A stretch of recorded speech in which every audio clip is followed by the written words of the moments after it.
Selected summer. इसके अंदर जितने भी इनपुट हैं जैसे IN1, IN2, IN3, IN4, 5, 6, 7, 8 input हैं, तो 8 इनके सिलेक्टेड होंगे, यानी कि इनके सिलेक्शन होंगे। सिलेक्शन 1, सिलेक्शन 2, सिलेक्शन 3, ऐसे करके 8 सिलेक्शन होंगे। और इसके अंदर गेन भी 8 होंगे। गेन, ये गेन 1 से लेकर के गेन 8, ये यहाँ पर बड़ा हो जाएगा इसलिए हमने लिखा नहीं है, शॉर्ट में बता देता हूँ।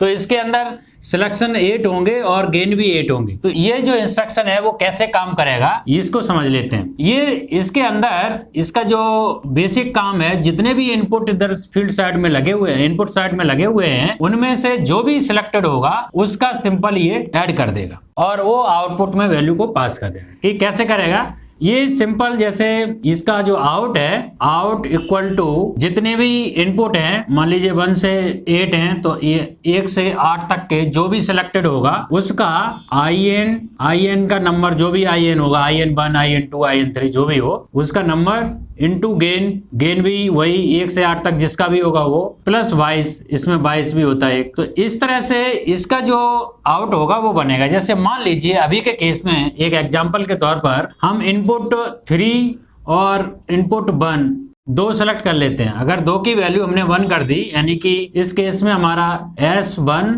और S3 ये 2 वैल्यू हैं जो सेट हो जाएंगी। मैं एग्जांपल के तौर पर 2 इनपुट को सेलेक्ट कर लेते हैं। जैसे हमने IN1 और IN3 को सेलेक्ट कर लिया और एग्जांपल के तौर पर इसकी वैल्यू 10 है और इसकी वैल्यू 30 है, ये एग्जांपल के लिए ले रहे हैं। तो इसका आउटपुट कैसे बनेगा, और इसके अंदर अब S1 और S3 सेलेक्ट हो गए तो इनकी वैल्यू हम गेन, यानी कि G1 इसकी वैल्यू 1 ले लेते हैं और G3 की भी वैल्यू 1 ले लेते हैं, ताकि हमको कैलकुलेशन में थोड़ी आसानी रहे। यानी कि हमारे के पास जो भी इनपुट सेलेक्ट करना है उसका हमें सिलेक्शन 1 करना पड़ेगा और उसका गेन हमें डालना पड़ेगा, जो भी डालना चाहो। तो अगर हमने 1 और 3 को ले लिया तो इसका आउटपुट कैसे निकलेगा, अभी के केस में कैसे निकलेगा।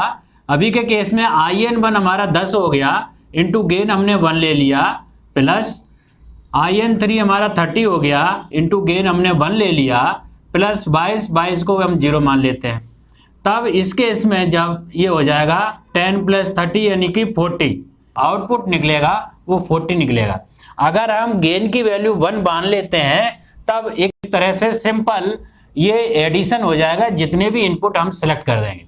तो इसीलिए इसको सिलेक्टेड समर बोलते हैं, यानी कि जितने भी इनपुट आप सेलेक्ट करोगे उसका सिंपल सम कर देगा। अगर गेन डालना चाहते हो तो गेन भी डाल सकते हैं, 2 डालोगे तो ये उसकी वैल्यू के हिसाब से कैलकुलेट करेगा। तो इस तरह से ये इंस्ट्रक्शन काम करता है। इंस्ट्रक्शन था जो आज की क्लास में डिस्कस करना है वो सिलेक्टर सम का है। तो हम सिलेक्टर सम पर एक बार क्लिक करेंगे तो यहाँ पर ये सिलेक्टर सम आ गया है। अब इसके अंदर IN1, selected 1, IN2, select 1, select 2 इस तरह के टैग हैं, और इसके अलावा गेन 1, गेन 2, गेन 3 इसके अंदर आपको दिखाई देंगे। मैं थोड़ा इसको छोटा करने के लिए एक बार हम इनपुट को, सिर्फ इनपुट को बाहर ले लेते हैं, बाकी को अनचेक कर देते हैं। हमारा इंस्ट्रक्शन थोड़ा दिखने में छोटा हो जाएगा। बाकी जो भी वैल्यू हमें और भी चेंज करनी है वो हम इसी इंस्ट्रक्शन के अंदर आकर के सेट कर सकते हैं। तो सिर्फ इनपुट को हम बाहर शो कर लेते हैं, बाकी को इसके अंदर ही रहने देते हैं। तो ये हमने इस तरह से बना दिया। अब ये 8 इनपुट यहाँ पर दिख रहे हैं और इसके अंदर सिलेक्ट 1, सिलेक्ट 2, सिलेक्ट 3 ऐसे करके 6 सिलेक्ट हैं, ऐसे ही 6 गेन हैं, और ऐसे ही एक बायस होगा। इसके अंदर एक बायस है, ये जैसे देख पा रहे हैं। 22 की वैल्यू हमने 0 डाल दी है और सारे गेन की वैल्यू हमने 1 डाल दी है, यानी कि बाय डिफ़ॉल्ट भी 1 ही है, तो 1 ही रहने देंगे। और सिलेक्ट की जो वैल्यू है वो बाय डिफ़ॉल्ट 0 है। अब ये इसको एक बार हम टेस्ट करेंगे, एक बार असेंबल कर लेते हैं, फिर हम इसमें सेलेक्ट करके टेस्ट करेंगे। तो एक बार हम इसको अभी इसमें हम इनपुट कनेक्ट कर लेते हैं। तो इनपुट कनेक्ट करने के लिए क्या करेंगे, जो हमने पहले केस में PV हमने यहाँ पर लिख रखी हैं, इसी को एक बार कॉपी और पेस्ट करेंगे और इसको थोड़ा सा ऊपर ले जाएंगे और यहाँ पर इसको कनेक्ट कर लेंगे। ये सारे इनपुट के हमने प्रोसेस वैल्यू कनेक्ट कर दिए हैं। अब एक बार इसको असेंबल करेंगे तो ये असेंबल हो गया। अभी के केस में आउटपुट 0 है क्योंकि हमने कोई भी इनपुट अभी सिलेक्ट नहीं किया। आप यहाँ पर देख सकते हैं सेलेक्ट 1 भी 0 है, सेलेक्ट 2 भी 0 है, सेलेक्ट 3 भी 0 है और सारे सेलेक्ट जो भी 0 हैं। और गेन की वैल्यू बाय डिफ़ॉल्ट सारे गेन की वैल्यू 1 1 कर रखी है और बायस भी हमारा 0 है। तो इसका जो आउटपुट बनेगा वो हमारा, जैसे हमने बोर्ड पर डिस्कस किया था कि इस समर का जो आउटपुट है वो आउटपुट इक्वल टू जो जितने भी इनपुट हैं इनपुट इनटू उसका गेन, इनपुट इनटू उसका गेन प्लस वाइस, यानी कि जितने भी इनपुट हैं उसका गेन के साथ मल्टीप्लाई करके उनको सम करना है और वाइस को उसके साथ सम कर देना है। तो ये इसका आउटपुट जनरेट हो जाएगा। तो अभी के केस में हम सिलेक्ट 1 की वैल्यू को 1 करेंगे और इसके साथ ही साथ सेलेक्ट 3 की भी वैल्यू 1 करेंगे। ठीक है, ये हम अप्लाई कर देते हैं और गेन की वैल्यू 1 है। अभी देखते हैं कि आप इसका रिजल्ट बन रहा है।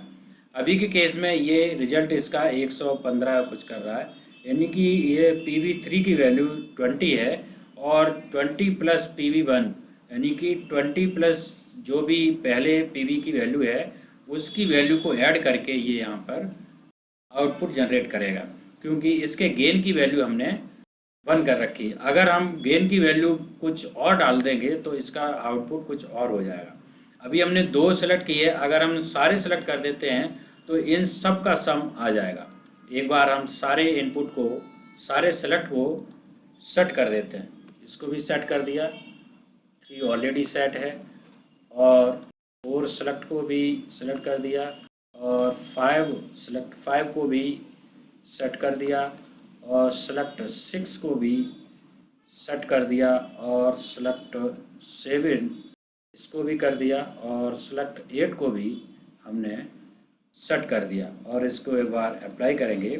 तो अभी के केस में जितने भी इनपुट हैं उन सब का सम यहाँ पर इसने निकाल दिया है।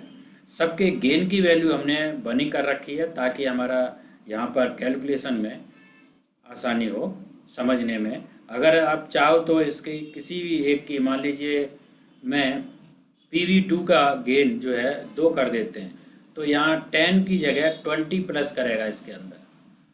तो अगर हम गेन 2 की वैल्यू अगर हम 2 कर देते हैं तो आप यहाँ कैलकुलेट करेंगे तो पता चलेगा कि ये 10 की जगह 20 को ऐड करेगा, बाकी सबके जो भी डिफ़ॉल्ट जो भी वैल्यू यहाँ शो कर रही हैं वही इसको प्लस करेगा।